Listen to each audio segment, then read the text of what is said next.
পেশি শক্তি জয়যুক্ত হয়েছে এবং আইসিসির মিটিংয়ে বেশ কয়েকটা শকিং ঘটনা ঘটেছে।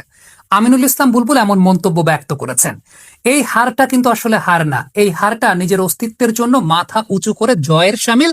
কারণ ডিপ্লোম্যাটিক ব্যর্থতা আমাদের থাকতে পারে, কূটনৈতিক কলা কৌশলে আমাদের ব্যর্থতা থাকতে পারে, কিন্তু যেই ফিলোসফি নিয়ে আমরা আর্গুমেন্ট করতে গিয়েছিলাম সেটা 100% রাইট। এটা আমি এখন বলবো, 100 বার বলবো, 1000 বার বলবো।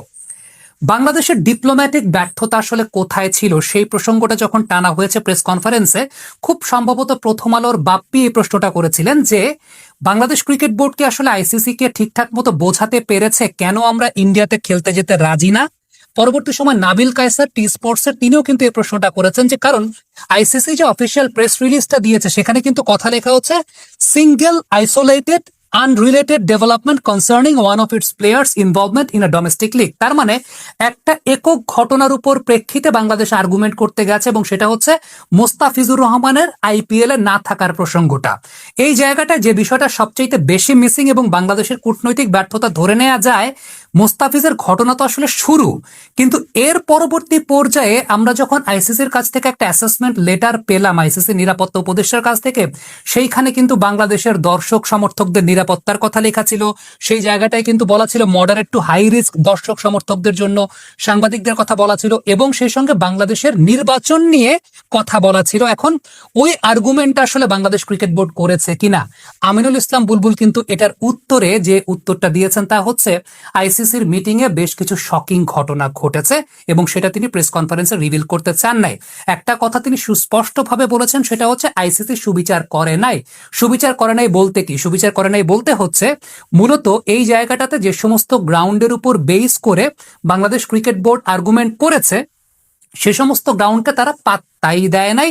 আসিফ নজরুল যে কথাটা বলেছেন ক্রীড়া উপদেষ্টা, তা হচ্ছে ইন্টারন্যাশনাল ক্রিকেট কাউন্সিল এই নিরাপত্তা ইস্যুর জায়গাটায় মোস্তাফিজকে যে আসলে আইপিএল খেলতে দেওয়া হয় নাই, কেন দেওয়া হয় নাই এবং তার পরিপ্রেক্ষিতে আসলে বাড়তি কোনো নিরাপত্তা বাংলাদেশ ক্রিকেটকে দেবে কিনা ইন্টারন্যাশনাল ক্রিকেট কাউন্সিল কিংবা ইন্ডিয়া নিরাপত্তা দেবে কিনা, সেই ব্যাপারেও আইসিসি কোনো কথা বলে না বা মিনিমাম কার্টেসিটুকুও দেখায় নাই।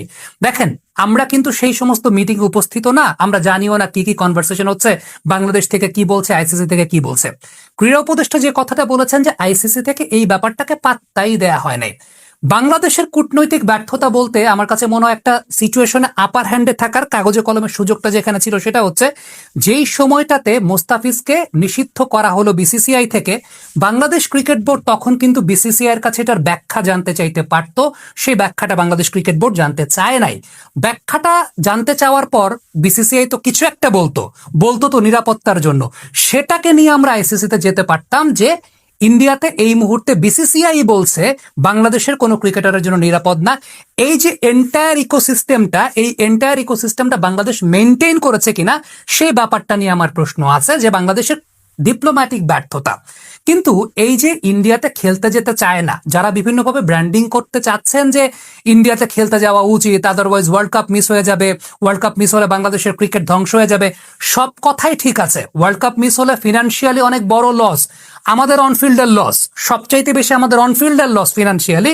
কিন্তু দিন শেষে যে বিষয়টি ইম্পর্টেন্ট সেটা হচ্ছে এই মুহূর্তে যে উদ্ভূত রাজনৈতিক পরিস্থিতিতে, সেই রাজনৈতিক পরিস্থিতিতে কতটুকু নিরাপত্তা আসলে আইসিসি আমাদের জন্য নিশ্চিত করতে পারছে, সেটার ব্যাপারে কি আইসিসি আমাদেরকে কোনো অ্যাসিওরেন্স দিয়েছে কিংবা ইন্ডিয়ান গভর্নমেন্ট থেকে কি কোনো অ্যাসিওরেন্স আমরা পেয়েছি? বাড়তি কোনো নিরাপত্তা কি দেবে এরকম কোনো কথা কি বলা হয়েছে?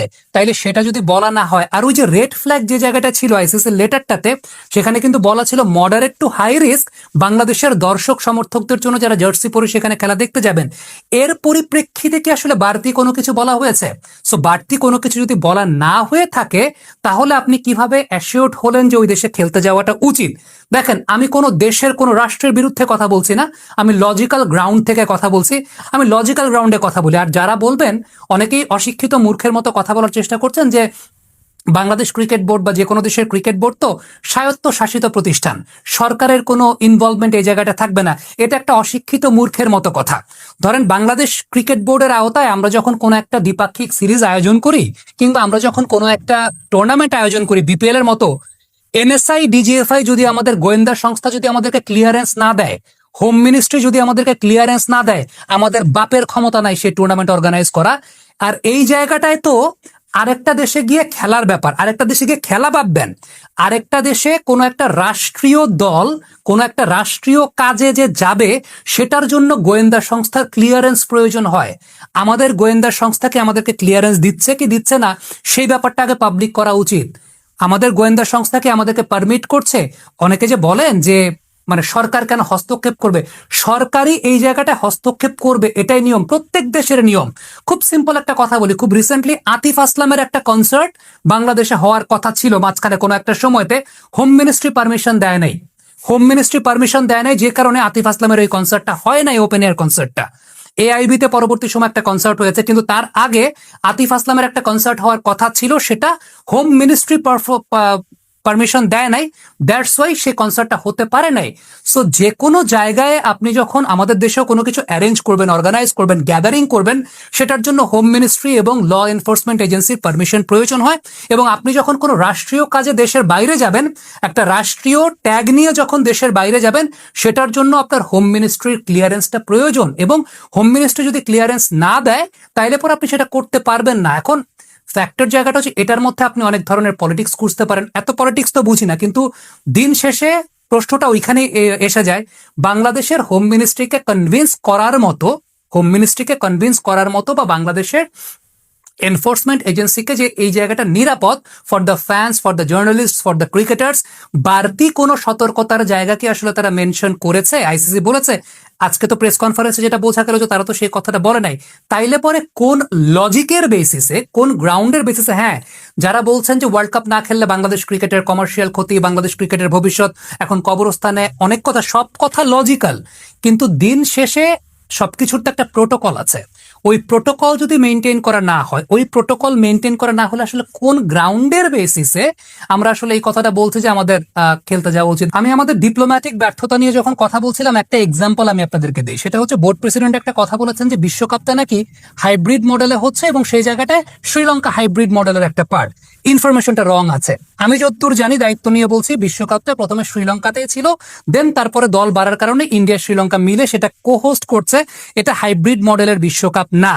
এই যে ডিপ্লোম্যাটিক ব্যর্থতার কথা এই কারণেই বলি, বোর্ড প্রেসিডেন্ট এই ব্যাপারটা জানেনই না। এখন তিনি যখন এই ব্যাপারটা জানেন না, তিনি আসলে কোন গ্রাউন্ড নিয়ে বা কি গ্রাউন্ডের বেসিসে আইসিসির মিটিং আর্গুমেন্ট করতে গেছেন, প্রশ্নটা আমার তখনই আসে। হ্যাঁ, ওই কথাগুলো ঠিক আছে যে এর আগে পাকিস্তান যখন খেলতে যাইতে চায় নাই, তখন নারীদের বিশ্বকাপটা হয়েছে শ্রীলঙ্কার মাটিতে, যেটা ইন্ডিয়াতে হয়েছে মূল বিশ্বকাপটা।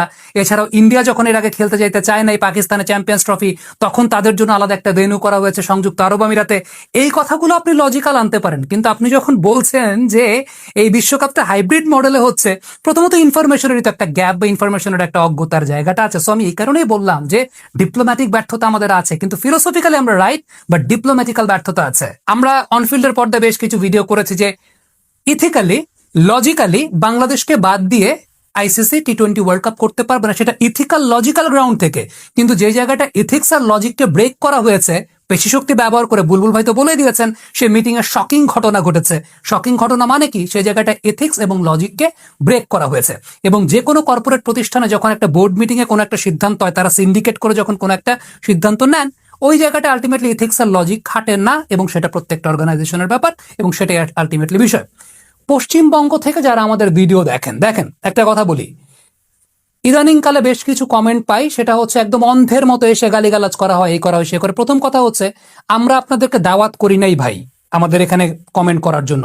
দ্বিতীয়ত, আমার পারিবারিক শিক্ষা এটা না যে কোনো জাতিকে, কোনো ধর্মের মানুষকে কটু মন্তব্য করে কথা বলা বা ওইভাবে কথা বলা, সেভাবে বলতে হচ্ছে না। জাস্ট একটা লজিক্যাল গ্রাউন্ড থেকে কথা বলতে চাই। সেটা হচ্ছে, যদি আপনাদের দেশের সাথেও এরকম ঘটনা ঘটতো, আপনাদের কোনো প্লেয়ারকে ধরেন বিপিএল এ বা ঢাকা প্রিমিয়ার লিগে খেলতে দেওয়া হচ্ছে না, নিরাপত্তার অজুহাত বা নিরাপত্তার কথা বলে আমাদের বাংলাদেশ থেকেই ধরেন এরকম কোনো একটা কিছু করা হলো, এবং পরবর্তী সময় আমরা যদি এই ব্যাপারটা ক্ল্যারিফাইও করতে না চাই, বা আমরা যদি এই ব্যাপারটা ক্ল্যারিফাইও না করি যে কেন, কোন বেসিসে, আপনারাও সেম কাজটাই করতেন, এবং আপনাদের সরকার থেকে যদি আলটিমেটলি এই জায়গাটায় কোনো নিষেধাজ্ঞা থাকতো ক্রিকেট টিমের উপরে, আপনাদের গোয়েন্দা সংস্থা থেকে যদি কোনো নিষেধাজ্ঞা থাকতো, তাহলে আপনাদের এখানেও সেম কাজটাই করতে হতো।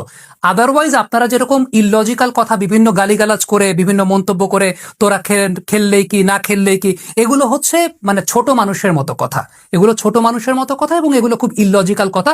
আবারও বলি, কারো প্রকার কোনো প্রকার বিদ্বেষ না, প্রত্যেকের প্রতি আমি শ্রদ্ধাশীল ব্যক্তিগতভাবে, সেই জায়গা থেকে খুব ভদ্র ভাষায়, আমার পারিবারিক শিক্ষার জায়গা থেকে ভদ্র ভাষায় কথাটা বলছি। সেটা হচ্ছে যে প্রথমত আপনাদেরকে আমরা কেউ দাওয়াত করি না আমাদের বাংলাদেশের চ্যানেলে এসে কমেন্ট করার জন্য।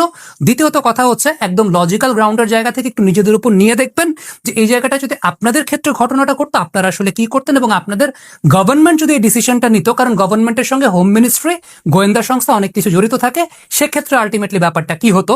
আবারও বলবো, বাংলাদেশ ক্রিকেট বোর্ড একটা ডিপ্লোম্যাটিক ব্যর্থতা, অনেক বড় ব্যর্থতা আছে। সেটা হচ্ছে যখন মোস্তাফিজের ইস্যুটা ঘটলো, বাংলাদেশ ক্রিকেট বোর্ড বিসিসিআই এর কাছে সেই ব্যাখ্যাটা চায় নাই।